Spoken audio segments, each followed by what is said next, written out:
So example घेतलं होतं आपण, ठीक आहे. काय घेतलं होतं, flow of energy between system and surrounding, system and environment किंवा सिस्टम अँड सराउंडिंग हा टॉपिक चालू होता. त्यामध्ये आपण हे एक प्रकारचं एक सिस्टम घेतलेलं होतं, ठीक आहे. आणि इथे सराउंडिंग म्हटलं आहे, या temperature of system, let suppose याला म्हटलं आपण टेम्परेचर ऑफ सिस्टम, आणि हा आहे तुमचा टेम्परेचर ऑफ सराउंडिंग, ठीक आहे. टेम्परेचर ऑफ इन्व्हायरमेंट किंवा सराउंडिंग काही म्हटलं तरी चालतं त्याला, इन्व्हायरमेंट किंवा सराउंडिंग, ठीक आहे.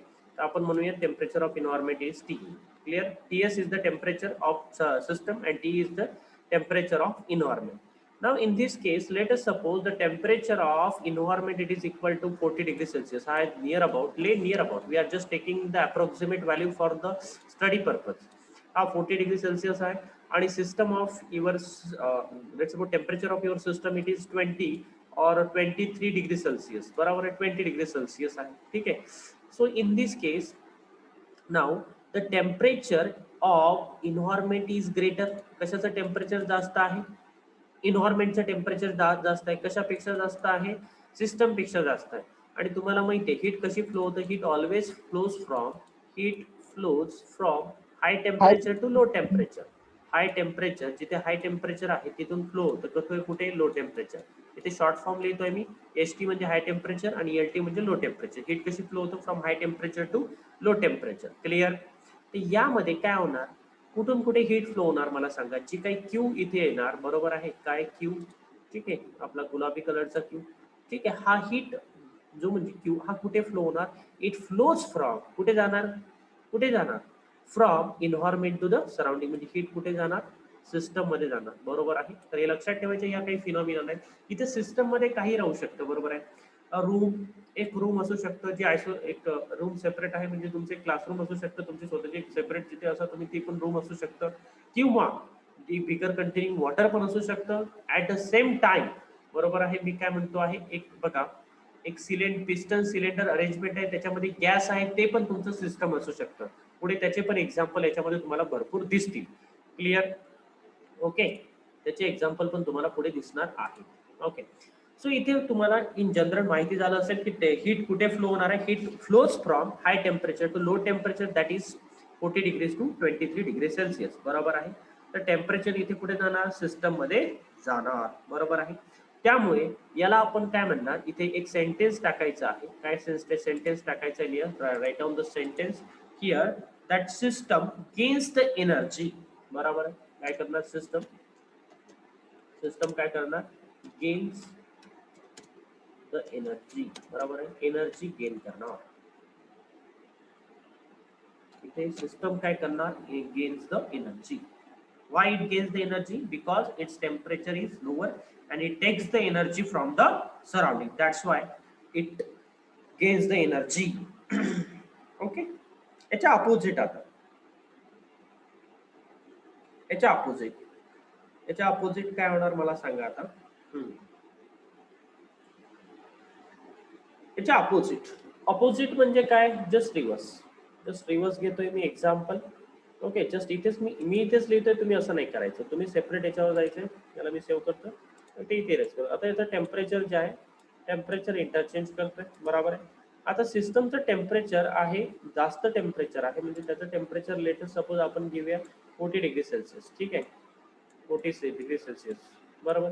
आणि तुमच्या इन्व्हायरमेंटचं टेम्परेचर आहे लेट सपोज 20 डिग्री सेल्सिअस. किती आहे? 20 डिग्री सेल्सिअस, बरोबर. सो या केसमध्ये मला सांगा, हीट फ्लोचं डायरेक्शन हे राहणार आहे का? नाही. हीट फ्लोचं डायरेक्शन हे रॉंग होणार. हीट कशी फ्लो होणार या केसमध्ये? Heat flows from high temperature to low temperature. म्हणजे सराउंडिंग मध्ये हीट काय होणार? डेसिपिएट होणार, बरोबर आहे. सराउंडिंग मध्ये काय होणार? हीट काय होणार? डेसिपिएट होणार या केसमध्ये. क्लिअर? ओके. तर याला काय म्हटलं जातं, बरोबर आहे. इथे बघा, सिस्टमचं टेम्परेचर कमी होणार कालांतराने, म्हणजे काही वेळाने याचं टेम्परेचर, कारण हा हीट सराउंडिंग मध्ये देतो आहे, म्हणजे काही वेळानंतर याचं टेम्परेचर 20 डिग्री सेल्सिअस राहणार का? ते 20 डिग्री 40 डिग्री सेल्सिअस राहणार का? 40 डिग्री सेल्सिअस वरून हे टेम्परेचर 20 डिग्री सेल्सिअस वर येणार, बरोबर आहे, किंवा त्याच्यापेक्षा कमी येणार, बरोबर. हे प्रॉबेबल. तर या केसमध्ये मला सांगा, सिस्टमनी एनर्जी गेन केली की लॉस केली? क्वेश्चन तुम्हाला सांगितलेला आहे मी. बघा, सिस्टमचं टेम्परेचर जास्त आहे, त्यामुळे सिस्टम काय करणार? हीट एक्सचेंज करणार विथ द सराउंडिंग. तर या केसमध्ये मला सांगा आपण काय म्हणणार, इथे गेन्स येणार की लॉस येणार? डेफिनेटली काय येणार, सिस्टम लॉस द एनर्जी, बरोबर आहे. तर इथे वर्ड काय येणार, सिस्टम लॉस द एनर्जी और लुजेस द एनर्जी. ठीक आहे, तर इथे काय लिहू शकता तुम्ही, सिस्टम लुजेस द एनर्जी. ठीक आहे, सो इथे फक्त एक वर्ड टाकायचं आहे, याला इरेज करू. ठीक आहे, इथेच मी इरेज करतो, इथे याला गेन्स न लिहिता इथे काय करायचं आहे तुम्ही, लुजेस. ठीक आहे, so system loses the energy, loses LOSES. ठीक आहे, जसे तर इथे हे बघा इथे लुजेस द एनर्जी, LOSES. ठीक आहे, लुजेस द एनर्जी, गेन्स येणार, गेनला कट करायचे, system loses the energy when the temperature of the system it is greater than the temperature of the surrounding, then it exchange the heat with the surrounding, that's why it loses the energy. Simple example, a cup of tea, a boiled water containing beaker. तर या केस मध्ये हे तुम्हाला काय होतं, heat loose होताना तुम्हाला दिसतं. ओके, आता थर्ड एक्झाम्पल बघा. थर्ड एक्झाम्पल मी इरेज करतो, तुम्ही इरेज करायचं नाही, तुम्ही सेपरेट लिहायचं. थर्ड एक्झाम्पल टॉपिक तर नोट डाऊन केलेला आहे, लास्ट लेक्चर नुसारच आहे, लास्ट लेक्चरनुसार. ठीक आहे, तर थर्ड याच्यामध्ये काय करतो मी, दोघांचं टेम्परेचर काय ठेवतोय, सेम. बरोबर आहे, दोघांचं टेम्परेचर सेम ठेवतो आहे. बरोबर आहे, हा पण 40 डिग्री सेल्सिअसला आहे आणि हा पण 40 डिग्री सेल्सिअसला. Let us take an example. Okay, so system and surrounding both are at the same temperature, that is 40 degree Celsius and the 40 degree Celsius now. So what will happen now in this case? Yes, is there anyone having some idea about this particular case? या केस बद्दल काही idea आहे का तुम्हाला? या केस मध्ये काय होतं, बरोबर, is there heat will be exchange. दोघांचं टेम्परेचर सेम आहे, हाय टेम्परेचर लो टेम्परेचर मध्ये डिफरन्सच नाही, दोघांचं टेम्परेचर सेम आहे, याचा अर्थ इथे हीट एक्सचेंजच होणार नाही. बरोबर आहे, हीट एक्सचेंज होणार आहे का, नाही, म्हणजे हीट एक्सचेंज होणार नाही. बरोबर आहे, म्हणजे सिस्टम टू सराउंडिंग मध्ये हीट डेसिपेट होणार नाही किंवा सराउंडिंग टू सिस्टम मध्ये एनर्जी जाणार नाही. क्लिअर? ओके, ही पण एक केस लक्षात ठेवायची आहे, म्हणजे या ठिकाणी क्यू येणार नाही, that Q will be zero. बरोबर, एक्सचेंज ऑफ हीट, मी इथे काय लिहितोय, एक्सचेंज ऑफ हीटला मी क्यू लिहिलेला आहे, की या सिस्टम टू सराउंडिंग मध्ये जाणारी हीट किंवा इन्व्हायरमेंट टू सराउंडिंग मध्ये जाणारी हीट, त्याला आपण काय लिहिलेलं आहे, क्यू लिहिलेला आहे. या क्यू काय आहे या केस मध्ये, झिरो. काय आहे, झिरो. बघा ना, कुठेच जात नाही ना, याच्यातून हीट इकडे गेली नाही, इकडून इकडे गेली नाही, याला आपण काय म्हणतो, याला आपण थर्मल इक्विलिब्रियम सुद्धा म्हणतो. खाली नोट डाऊन करायला लागेल तर टॉपिक, यालाच आपण काय म्हणतो, थर्मल इक्विलिब्रियम. बरोबर, हँड रायटिंग थोडी रॉंग आहे पण तुम्ही अंडरस्टँड करू शकता, यालाच आपण काय म्हणतो, थर्मल इक्विलिब्रियम. बघा, thermal equilibrium, thermal THER, thermal equilibrium.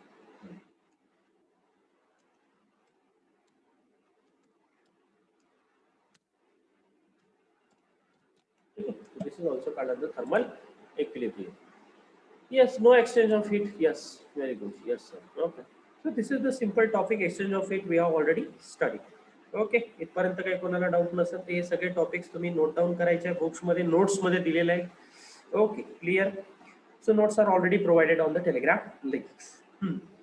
आता how is the heat define, heat कशा प्रकारे डिफाईन केले जातं, कोणाला काही आयडिया आहे का, हीट कशा प्रकारे डिफाईन केलं जातं? Do you know the definition of heat? Let us take the definition of heat now. Okay, by using our notes. Yes, let us take the definition of heat. How heat is defined? How you can define the heat? Yes, heat is defined. तर बघून घ्या, विचारणार नाही but understanding साठी असेल. It is the form of energy, हे तर मी तुम्हाला कालच सांगितलं, हा क्वेश्चन दिसतोय म्हणून मी घेतोय. But heat is the form of energy आहे, हे तुम्हाला सांगितलं, and that is all, that is transfer between the system and surrounding due to the temperature difference exists between the two. This is the already I have told you in last lecture. Okay, heat काय आहे, एक एनर्जीचा form आहे, आणि heat आपण कशाच्या form मध्ये indicate करतो, टेम्परेचरचं. बरोबर आहे, म्हणजे आपल्याला सांगायचं आहे की एखाद्या बॉडीची हीट जास्त, म्हणजे ज्याचं टेम्परेचर जास्त त्याच्याकडे हीट जास्त आहे. बरोबर आहे, म्हणजे हीट एनर्जी जास्त आहे. सपोज माझं टेम्परेचर जास्त असेल तर माझ्याकडे असणारी हीट एनर्जी जास्त आहे. बरोबर आहे, एखाद्याचं टेम्परेचर कमी आहे तर त्याच्याकडे असणारी हीट एनर्जी कमी आहे. बरोबर आहे. सिंपल एक्झाम्पल, दोन आपल्याकडे बीकर आहे, एका बीकर मध्ये बॉइल्ड वॉटर आहे, एका बीकर मध्ये साधं सिंपल वॉटर आहे. ठीक आहे, जे बॉइल्ड वॉटर आहे त्याचं टेम्परेचर जास्त आहे, म्हणजे त्याच्याकडे असणारी हीट काय जास्त आहे as compare to a normal water. बरोबर आहे, एक सिंपल कन्सेप्ट सांगितली तुम्हाला. ओके, बाकी आता इंटरनल एनर्जी काय असतं हे ऑलरेडी आपण कायनेटिक थिअरी ऑफ गॅसेस मध्ये खूप डेप्थ मध्ये बघितलेलं आहे. What is the internal energy, what are the different types of internal energy possessed by the molecules, बरोबर. ओके, सो आता इथे सुद्धा इंटरनल एनर्जीचा तुम्हाला वापर होणार आहे, बरोबर. आता इंटरनल एनर्जी म्हटलं की इंटरनल एनर्जी कशामुळे असणार, ऍटम्समुळे असणार, मॉलिक्युल्समुळे असणार. मग ही इंटरनल एनर्जीचे सुद्धा टाइप्स जर थोडेसे कायनेटिक थिअरी ऑफ गॅसेस मध्ये फर्स्ट सेकंड लेक्चरचे पेजेस उघडून बघा, त्याच्यामध्ये तुम्हाला दिसतील. ओके, मी तुम्हाला सांगितलंय टाइप्स ऑफ इंटरनल एनर्जी. कुठले कुठले एनर्जी आहे, kinetic energy, rotational kinetic energy, vibrational energy, बरोबर आहे. आठवत असेल तर जे प्रेझेंट होता ते त्यांना माहिती, बरोबर आहे. सो त्यामध्ये इथे तुम्हाला त्यामध्ये एवढे डेप्थ जाण्याची गरज नाही, फक्त इंटरनल एनर्जीचा सिम्बॉल इथे लक्षात ठेवायचा आहे तुम्हाला, बरोबर आहे. इंटरनल एनर्जीचा symbol, internal energy it is denoted by a capital U. तिथे पण आपण कॅपिटल युनीच डिनोट केलेलं होतं, बरोबर आहे. इथे पण कशाने डिनोट करणार, कॅपिटल युनी डिनोट करणार, कशाला, इंटरनल एनर्जीला, बरोबर आहे. ओके, तर ते पण याची डेफिनेशन तुम्हाला माहिती असायला हवी, म्हणून मी एकदा जस्ट रिकॉल करून देतो इथे नोट्स मधूनच. ठीक आहे, काय असतं, it is the energy associated with the molecules or the atoms, बरोबर. It is the energy associated with the molecules or the atoms. बघून या डेफिनेशन काय म्हणतायत तर, yes, internal energy is defined as the energy associated with the random disorder motion of molecules of the system. तुम्हाला माहिती आहे कुठलेही molecules हे स्टेबल नाही आहेत, बरोबर आहे. थोडस जरी टेम्परेचर भेटलं ना, ते रॅन्डमली व्हायब्रेट व्हायला सुरुवात करतात, धडाधड धडाधड धडाधड व्हायब्रेट व्हायला सुरुवात करणार, बरोबर आहे. Okay, so due to that molecules कडे माहिती आहे बघा, आपण आरएमएस स्पीड पण बघितलाय, मॉलिक्युलची स्पीड बघितली होती, आरएमएस व्हेलॉसिटी. सर चॅप्टर संपला, विषय संपला. अशा प्रकारचे आम्ही मेंटॅलिटीचे स्टुडंट आहोत, असं नसायला पाहिजे. You should also keep that concept, that's why the test are important. So that due to the increase in the temperature the velocity of that particular molecule increases and त्या मॉलिक्युलच्या velocity वाढली तर त्याच्याकडे kinetic energy येणार. In short त्याच्याकडे काय येणार, internal energy वाढणार, बरोबर आहे. So this is the simple concept of internal energy. So this is all about the today's lecture. In upcoming lecture we are going to talk about thermodynamics first law.